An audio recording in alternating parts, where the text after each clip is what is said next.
Student, मेरा नाम है संतोष और स्वागत है आप सभी का आपका अपना यूट्यूब चैनल मां शारदे टीचिंग सेंटर में। मेरे दोस्त, आज का जो क्लास है, आज का जो सेशन है, आप सब के लिए बहुत ही इंपॉर्टेंट है, क्योंकि आज के क्लास के अंतर्गत हम लोग यहाँ पे देखने वाले हैं कि क्लास 12 का सबसे हार्ड सब्जेक्ट जो है, सबसे हार्ड विषय जो है आपका इंग्लिश है। तो इंग्लिश में पास होने का ट्रिक क्या है, क्योंकि कई ऐसे मेरे भाई थे, मेरे दोस्त थे, मेरी प्यारी बहनें थी जो लगातार कमेंट कर रहे थे, लगातार कमेंट कर रही थी कि भैया इंग्लिश जो है ना, मेरा तैयारी उसमें बिल्कुल जीरो है और डर लग रहा है कि 2025 का जो बिहार बोर्ड इंटर का एग्जाम होगा इसमें हम पास हो पाएंगे कि नहीं हो पाएंगे। तो लास्ट का जो समय बचा हुआ है 8 से 10 दिन का समय जो बचा हुआ है, मान करके चलिए 7 से 8 दिन का समय। तो इस समय में हम अपना तैयारी कैसे इंग्लिश का करें, किस किस चीज को हम पढ़ लें या किस चीज पे हम लोग ज्यादा ध्यान दें कि एग्जाम में कम से कम आप एक बेहतर परसेंटेज आ जाए या एग्जाम में कम से कम पास हो जाए। इतना चीज के बारे में आप लोग हमेशा पूछ रहे थे। तो मेरे दोस्त, यदि आप भी इन तमाम प्रॉब्लम से, इन तमाम समस्याओं से यहाँ पे परेशान है, तो इस वीडियो को आप लोग शुरू से लेकर के अंत तक देखिएगा। करते हैं कि ऑब्जेक्टिव में क्वेश्चन कैसे पूछा जाता है,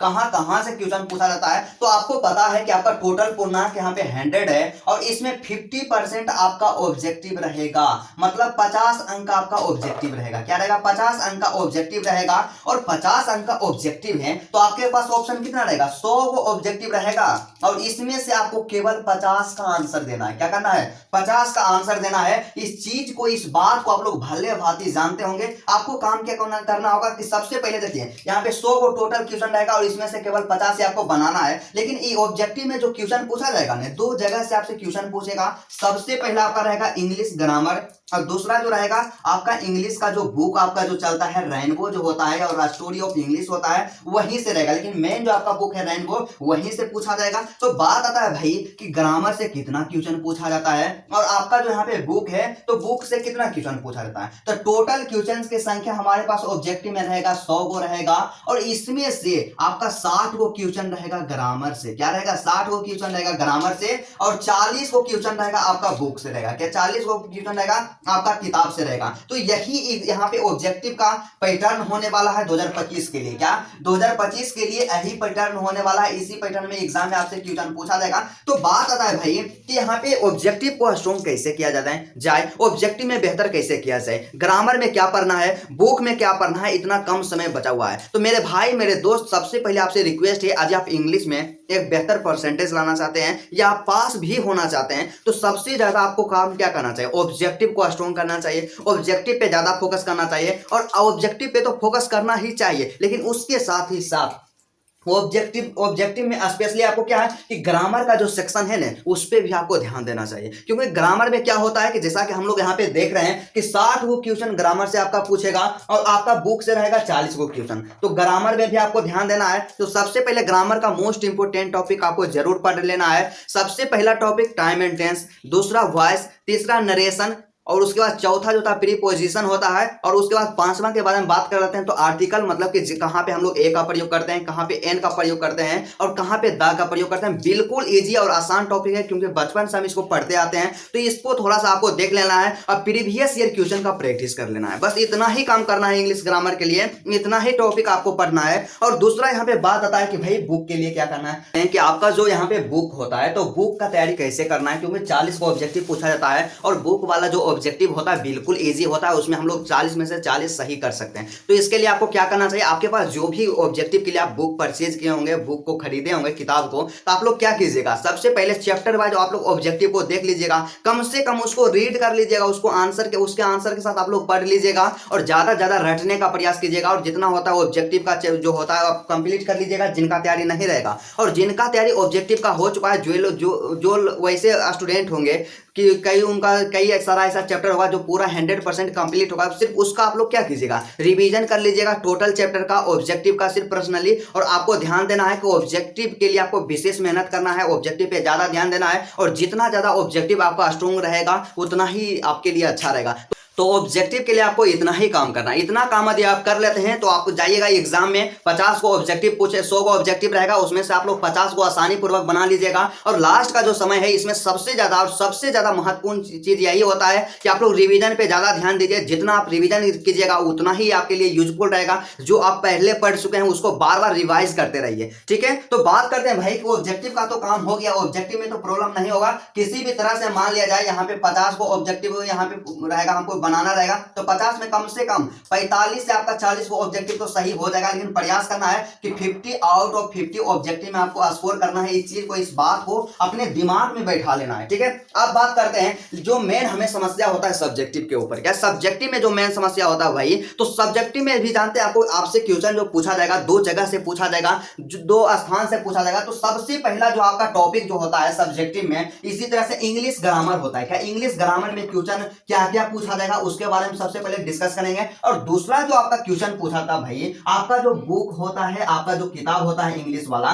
वहां से क्वेश्चन पूछा जाता है। तो सबसे पहले हम लोग बात करते हैं कि इंग्लिश, जब जैसे ही आप लोग इंग्लिश का पेपर आपको मिलेगा, ऑब्जेक्टिव को सोल्व कीजिएगा, तो सब्जेक्टिव में जब आप आइएगा तो सब्जेक्टिव में सबसे पहले आपको क्या मिलेगा, इंग्लिश ग्रामर का पहला टॉपिक जिसे हम लोग ऐसे कहते हैं, तो ऐसे मिलेगा। तो ऐसे जो आपसे एग्जाम में पूछा जाएगा, टोटल 8 अंक का पूछा जाएगा। आपके पास क्या रहेगा, यहाँ पे 6 को रहेगा ऐसे का टॉपिक दिया हुआ, और किसी एक टॉपिक पे आपको ऐसे लिखना है और उसके लिए आपको 8 अंक दिया जाएगा। तो ऐसे यहाँ से कंप्लीट कर लेना है। उसके बाद बात आता है ऐसे कहां से कंप्लीट करना है, इसके लिए तैयारी क्या कैसे करना है। तो देखिए अभी आपका तैयारी बिल्कुल जीरो है। यदि आप ऐसे के ऊपर थोड़ा सा भी मेहनत नहीं किए हैं तो आप लोग क्या कीजिएगा, सिर्फ जो भी इंपॉर्टेंट हम गेस ऐसे किए हैं उस ऐसे को रीडिंग दीजिएगा, उसके बारे में थोड़ा सा पढ़िएगा, क्योंकि अभी का जो समय बचा हुआ है इसमें आप लोग रट नहीं सकते हैं। तो बस यही कीजिए, उसको रीडिंग दीजिए, उसके बारे में पढ़िए, समझिए थोड़ा सा, और जो भी है उससे रिलेटेड चीजें आप लोग जानते होंगे एग्जाम में, बस उसको लिख देना है। और अपने शब्दों में आप जितना लिखिएगा उतना ही आपके लिए यूजफुल रहेगा,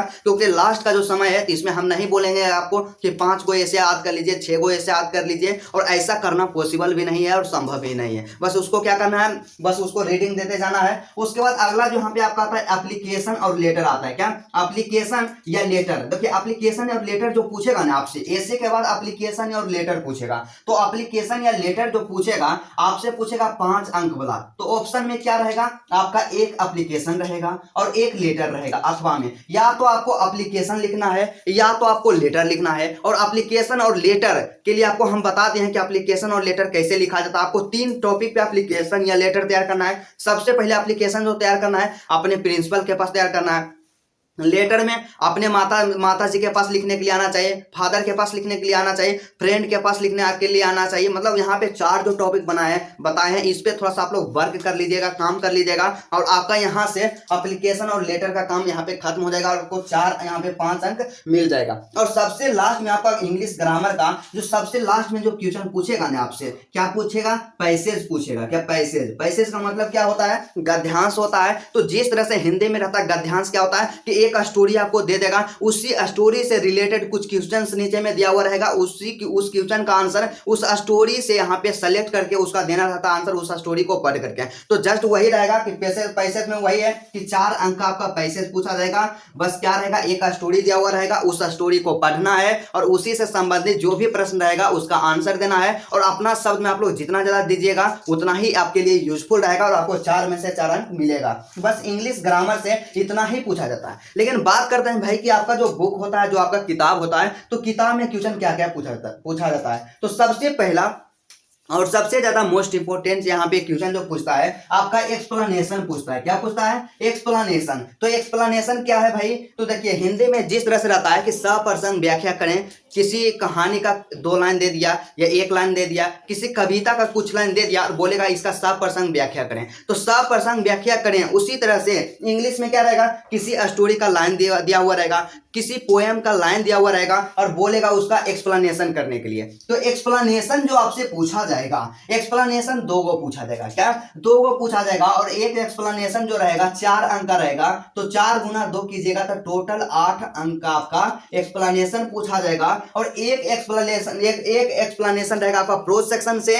और एक एक्सप्लेनेशन रहेगा आपका पोएट्री सेक्शन से। बस इसी तरह से आपको क्या करना है, एक एक्सप्लेनेशन यहाँ पे पोएट्री सेक्शन का और प्रोज सेक्शन का एक बना देना है। और पोएट्री सेक्शन का जो एक्सप्लेनेशन आपसे पूछेगा उसमें 3 को रहेगा ऑप्शन और 3 में से किन्हीं एक ही का आंसर देना है। और प्रोज सेक्शन का जो भी एक्सप्लेनेशन पूछेगा उसमें भी 3 को ऑप्शन रहेगा और 3 में से एक ही का आंसर देना है। बस इतना ही काम करना है। और एक्सप्लेनेशन कैसे करना है, एक्सप्लेनेशन कैसे किया जाता है, एक्सप्लेनेशन करने का जो ट्रिक होता है क्या होता है, प्रोज सेक्शन का एक्सप्लेनेशन कैसे करते हैं, पोएट्री सेक्शन का एक्सप्लेनेशन कैसे करते हैं, इसके ऊपर डिटेल वीडियो अपलोड है। उस वीडियो को डिस्क्रिप्शन में यहाँ पे लिंक दे देंगे, आप लोग देख लीजिएगा।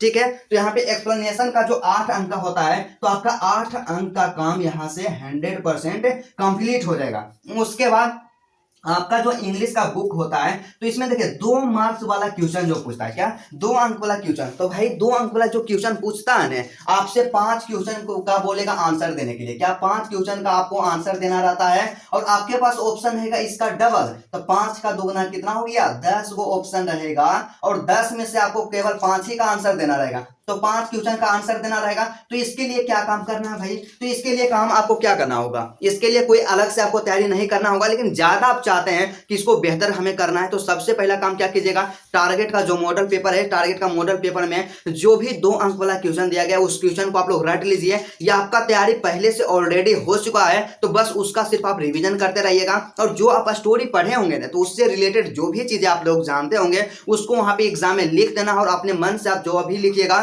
वहां पे आपको बेहतर यहाँ पे अंक दिया जाएगा, और आपका एक भी अंक नहीं कटेगा। क्योंकि जब भी एग्जाम देने के लिए आप लोग जाते हैं, तो वहां पे निर्देश में दिया हुआ रहता है कि परीक्षार्थी यथासंभव उत्तर अपने शब्दों में ही दे। तो यहाँ पे खुद जो होता है, यहाँ पे बोर्ड जो होता है, वहां पे बोल रहा है कि जो भी परीक्षार्थी है, जो भी स्टूडेंट है, तो अपने शब्द में ही उत्तर दीजिए, वही आपके लिए यूजफुल रहेगा। बस आपको काम यही करना है। तो 2 अंक वाला क्वेश्चन के लिए आपको नहीं सोचना है। तो इतना चीज हो गया, इतना आप लोग आराम से कर लीजिएगा। लेकिन मेन जो प्रॉब्लम होता है, मेन जो समस्या होता है भाई, से यहाँ पे सब्जेक्टिव में लॉन्ग क्वेश्चन के ऊपर, क्या लॉन्ग क्वेश्चन के लिए हमें पूरा ज्यादा समस्या होता है। क्योंकि 5 अंक वाला जो भी क्वेश्चन होता है, यहाँ पे क्या होता है, 5 मार्क्स वाला क्वेश्चन। यहाँ से ध्यान दीजिएगा, आप लोग हमेशा परेशान रहते हैं कि भैया 5 मार्क्स वाला जो क्वेश्चन होता है इंग्लिश में, इसके लिए आपको क्या करना होगा। सबसे पहला मेरा यही सजेशन रहेगा, आप लोग क्या कीजिएगा, 5 मार्क्स वाला जो क्वेश्चन रहेगा, उसमें क्या रहेगा, आपके पास ऑप्शन रहेगा 6 गो। क्या आपके पास 6 गो ऑप्शन रहेगा, और 6 में से केवल 3 का आंसर देना रहेगा। क्या 3 क्वेश्चन का आंसर देना रहेगा, और एक क्वेश्चन 5 अंक का रहेगा, और 3 गुने 5 कीजिएगा तो टोटल 15 हो गया। क्या टोटल 15 अंक का यहाँ पे क्या होगा, लॉन्ग क्वेश्चन आपसे पूछा जाएगा। तो इसके लिए आपको क्या करना होगा, जो हम बताएंगे, जो हम सजेस्ट करेंगे एग्जाम में, वही काम करना है। तो सबसे पहले आपको काम क्या करना होगा कि आपका जो भी प्रोज सेक्शन है और जो भी पोएट्री सेक्शन है, उसके चैप्टर और उसके राइटर नेम दोनों को 100% रट जाना है। क्योंकि एग्जाम में लॉन्ग क्वेश्चन में आपको 10 अंक यहाँ पे दिलाएगा, यहाँ से क्या 10 अंक दिलाएगा चैप्टर और राइटर नेम। जैसे कि क्या होता है कि पहला जो आपका चैप्टर है इंडियन सिविलाइजेशन एंड कल्चर, तो इंडियन सिविलाइजेशन एंड कल्चर के लेखक कौन है, महात्मा गांधी है। तो उसी तरह से मेरे भाई यहाँ पे एक रहेगा आपका प्रोज सेक्शन से लिस्ट ए दे देगा और लिस्ट बी दे देगा। लिस्ट ए में रहेगा राइटर का नाम, और लिस्ट बी में रहेगा चैप्टर का नाम। तो यहाँ पे क्या करना होगा, राइटर के नाम से चैप्टर के नाम को मिलान करना होगा। मतलब सीधा सा समझिए, लिस्ट ए का मिलान लिस्ट बी के साथ करना है। ये तो एक हो गया, इसके लिए आपको 5 अंक दिया जाएगा। ठीक है, एक क्वेश्चन का आंसर दीजिएगा। ठीक इसी तरह एक होगा पोएट्री सेक्शन का, क्या पोएट्री सेक्शन का भी मिलान करे वाला एगो आएगा। यहाँ पे इसमें भी देगा लिस्ट ए और लिस्ट बी, तो लिस्ट ए का मिलान लिस्ट बी से करना है। तो इसके लिए भी 5 क्वेश्चन का आंसर, 5 अंक आपको दिया जाएगा। मतलब सीधा सा समझिए, एक हम क्या करेंगे लॉन्ग क्वेश्चन में, एगो हम प्रोज सेक्शन का मिलान कर देंगे और एगो हम पोएट्री सेक्शन का मिलान कर देंगे। तो एक क्वेश्चन का आंसर यहाँ दे दिए और एक क्वेश्चन का आंसर यहाँ दे दिए। टोटल हमें 3 क्वेश्चन का आंसर देना रहेगा। तो 2 क्वेश्चन का आंसर दे दिए हैं, तो हमारे पास जो बचा एक क्वेश्चन का आंसर और देना है। क्या एक क्वेश्चन का आंसर और देना है। तो इसके लिए आपको क्या करना होगा, सीधा सा, जानते हैं आपको विशेष दिमाग नहीं लगाना होगा, समरी। आप लोग नाम सुने होंगे कि आपसे समरी पूछा जाता है। क्या पूछा जाता है, समरी पूछा जाता है। तो समरी में जानते हैं वही काम रहेगा कि समरी आपको क्या 2 समरी ऑप्शन में रहेगा। क्या रहेगा, एक रहेगा प्रोज सेक्शन से समरी पूछा जाएगा, क्या प्रोज सेक्शन से समरी पूछा जाएगा, और एक पोएट्री सेक्शन से समरी पूछा जाएगा। प्रोज सेक्शन में आपके पास 3 गो समरी का ऑप्शन रहेगा, और पोएट्री सेक्शन में भी आपके पास 3 गो समरी का ऑप्शन रहेगा। तो प्रोज सेक्शन का या तो आपको 3 गो में से एक समरी बना देना है, या तो पोएट्री सेक्शन का जो समरी 3 गो रहेगा, इसमें से एक समरी आपको बना देना है। मतलब सीधा सा समझिए, 2 गो मिलान करेंगे। क्या करेंगे, 2 गो मिलान करे वाला क्वेश्चन का आंसर देंगे। तो यहाँ से 2 क्वेश्चन हो गया। एक समरी लिख देंगे। क्या करेंगे मेरे भाई, एक समरी लिख देंगे। तो यहाँ से टोटल 3 क्वेश्चन क्वेश्चन का आंसर हो गया और हमें 3 क्वेश्चन का ही आंसर देना था। और इस तरह से हम यदि देखें तो आपका लॉन्ग क्वेश्चन जो होता है 5 अंक वाला जो क्वेश्चन होता है, तो इसमें हम लोग आसानी पूर्वक 15 अंक ला सकते हैं, क्या 15 अंक ला सकते हैं। और यदि अभी से इतना काम करते हैं तो आपको एक बेहतर परसेंटेज जरूर आएगा। तो सबसे ज्यादा मोस्ट इंपोर्टेंट चीज यहाँ पे यही रहेगा कि यदि आप इंग्लिश में बेहतर परसेंटेज लाना चाहते हैं या बेहतर मार्क्स लाना चाहते हैं, तो सबसे पहला काम क्या कीजिएगा, ऑब्जेक्टिव में ज्यादा फोकस कीजिएगा, ज्यादा से ज्यादा प्रैक्टिस कीजिएगा, क्वेश्चन बैंक को 100% रट लीजिएगा।